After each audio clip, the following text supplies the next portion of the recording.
Hello everyone, आज हम बनाएंगे यूनिक और मज़ेदार ग्वार गांठिया की सब्जी।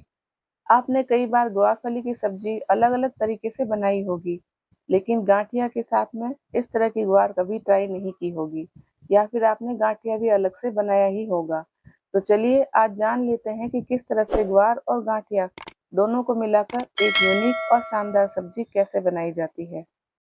ग्वारफली और गांठिया की सब्जी बनाने के लिए इस तरह की हमें ग्वारफली चाहिए। हमने 300 ग्राम ग्वारफली ली है और पकी हुई ग्वारफली हमने अलग कर ली और इस तरह की मीडियम और कच्ची ग्वारफली को इस तरह के टुकड़ों में काट ली है और इसे धो लिया है।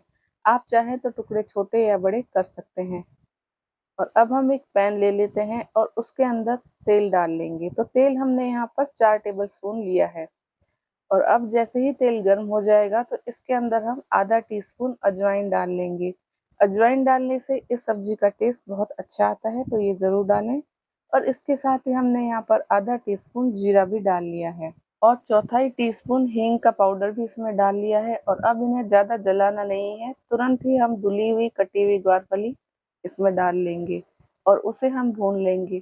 तो लगभग 5 मिनट तक हमने ग्वारफली को अच्छी तरह से भून लिया है। और जब ये थोड़ी भुन जाएगी तो इसके अंदर हम कटे हुए प्याज डाल लेंगे। तो हमने यहाँ पर 2 मीडियम साइज के प्याज को इस तरह से बारीक काट कर इसमें डाल लिया है और प्याज भी ग्वारफली के साथ साथ भुनते जाएंगे। अब फ्लेम को लो कर लेंगे और ढक्कन लगाकर इसे ऐसे ही पकने देंगे जब तक ये पक रहा है। साइड में हम एक सीक्रेट मसाला तैयार कर लेते हैं जिससे इस सब्जी का टेस्ट अधिक हो जाएगा। तो हमने यहाँ पर 12 से 15 कलियाँ लहसुन के ले ली है और उसे एक मिक्सर जार में डाल लिया है।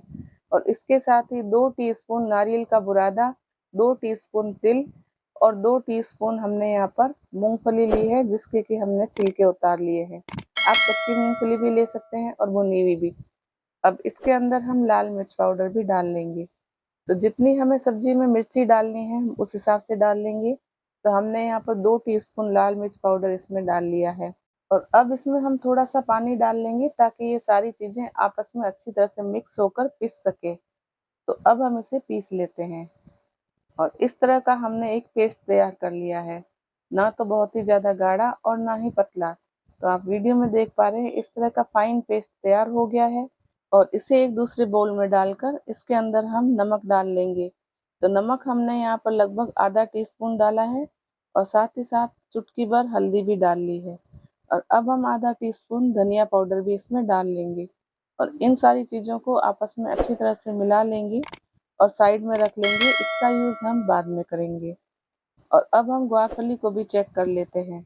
तो ग्वारफली और प्याज दोनों एक साथ साथ भूनते जा रहे हैं और प्याज को हमें तब तक भूनना है जब तक कि ये गुलाबी से नहीं दिखने लग जाते हैं। अब प्याज भून चुके हैं और हमने 2 मीडियम साइज के टमाटरों को कद्दूकस करके ग्वारफली और प्याज के साथ डाल लिया है और टमाटरों को भी भून लेंगे। तो टमाटर हमने तब तक भूना है जब तक कि उसका कच्चापन नहीं निकल गया। और आप चाहें तो यहाँ पर टमाटर प्यूरी भी ले सकते हैं या फिर टमाटर को बारीक काट कर भी डाल सकते हैं। तो लगभग 2 मिनट तक हम टमाटर को भून लेंगे और फिर जो हमने लहसुन, लाल मिर्ची, मूंगफली, तिल और नारियल का जो पेस्ट तैयार करके रखा था वो इसमें डाल लेंगे और इसके साथ उसे भी भून लेंगे। तो देखा आपने, इस मसाला पेस्ट को इसमें मिला लेने के बाद में ग्रेवी का कलर और टेक्सचर कितना अच्छा आया है। बिल्कुल क्रीमी और होटल और रेस्टोरेंट जैसा दिखाई दे रहा है और इसी पेस्ट से ही इस सब्जी का टेस्ट भी बढ़ जाएगा। तो इसे भी हम भून लेंगे जब तक कि इसके अंदर से तेल अलग दिखने ना लग जाए। तो आँच को हम मीडियम कर लेंगे और इसी तरह से मीडियम आँच पर हम इस मसाला पेस्ट को भी भून लेते हैं। और लगभग 5 से 6 मिनट हो गए हैं इसे भूनते-भूनते और तेल भी अलग होता हुआ थोड़ा-थोड़ा दिखाई दे रहा है। तो अब हम इस स्टेज पर क्या करेंगे कि इस तरह के गाँठिया ले लेंगे। तो मार्केट में यह गाँठिया ईज़िली अवेलेबल हो जाता है और ये सब्जी के लिए स्पेशल तैयार किया जाता है। यह थोड़ा कड़क होता है सब्जी बनाने के लिए। आप चाहें तो किसी भी तरह का गाँठिया ले सकते हैं, लेकिन अगर आप इस तरह का सब्जी वाला कड़क गाँठिया ले रहे हैं तो इस वक़्त डाल लें और फिर साइड में गर्म पानी भी कर लें। और गर्म पानी अपनी पसंद के हिसाब से, यानी कि जितनी आपको ग्रेवी रखनी है उतना इसमें डाल लें और उससे हो सके तो थोड़ा-सा एक्स्ट्रा ही डालें क्योंकि यह गाँठिया अपनी ग्रेवी को सोख लेता है और गाढ़ी कर लेता है। तो यहाँ पर हमने 300 ग्राम ग्वारफली के साथ में 100 ग्राम गांठिया का इस्तेमाल किया है। आप ग्वार और गांठिया का रेशियो अपनी पसंद से कम या ज़्यादा कर सकते हैं। और क्योंकि हमने यहाँ पर सब्जी वाले गांठिया लिए हैं, तो इसे हम लगभग 1-2 मिनट तक ऐसे ही पकाएँगे और गैस बर्नर को ऑफ कर लेंगे। अगर आप सॉफ्ट गांठिया ले रहे हैं, तो उसे अभी सब्जी में ना डालें, सर्व करने से पहले ही डालें, नहीं तो गांठिया सौगी हो जाते हैं। तो लीजिए, यूनिक और मज़ेदार ग्वार गांठिया की सब्जी बनकर तैयार हो गई है। और इससे पहले अगर आपने इस तरह की सब्जी ट्राई नहीं की है, तो इसे ज़रूर ट्राई कीजिए, आपको बेहद पसंद आएगी। और इस रेसिपी वीडियो को ढेर सारा शेयर और लाइक करना बिल्कुल ना भूलें। और इसी तरह की मज़ेदार रेसिपीज़ जानने के लिए आज ही हमारे चैनल को सब्सक्राइब करें।